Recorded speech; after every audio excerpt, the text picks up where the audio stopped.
dropped abruptly, just like the game, actually. A couple of things. First up, Febiven in the video beforehand. Ryu, Freeze, 3-0 and 5-0. Predictions on the desk. 2-0 Fnatic, 2-0 Fnatic. So I'm liking this because there's a lot of surprises coming out, and especially a lot of surprising performances in the pace of the game coming out of H2K. Yeah, it certainly was. H2K definitely came out swinging, but I feel like that was largely due to the draft. We did hear the casters talking about it, the Kha'zix not really being able to snowball this composition that Fnatic had set up for themselves.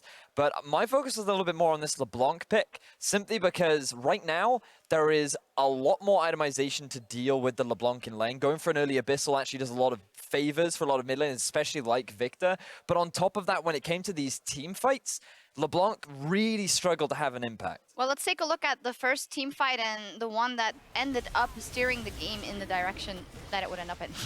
Yeah, so for this one, you can see the TP comes in.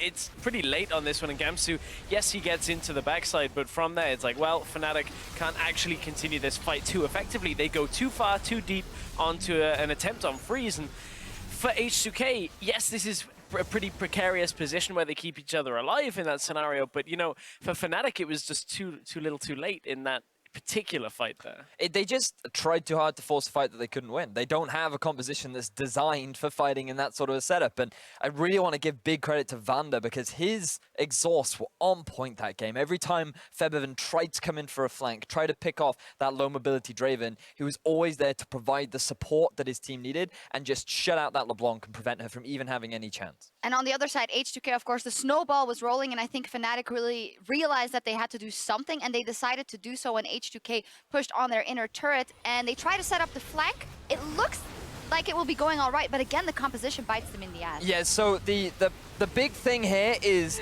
the flank comes in from Fnatic, but H2K, they position really well. The cutoff from Draven means that Fnatic are forced to focus the front line. That allows Ryu to come in from the side and get a multi-man ultimate off with the Viktor to do huge amounts of damage in that team fight. And I think that we were all caught off guard by the amount of damage that Ryu actually did. We were caught off guard with the PG-13 show right now, apparently. So moving on, player of the game, Freeze, obviously, we had some things to say about Freeze coming back into H2K. His quote was, "The better I get, the better H2K gets." He absolutely crushed it here, and H2K won. If you want to see Freeze in his comfort zone, it's going to be a Draven.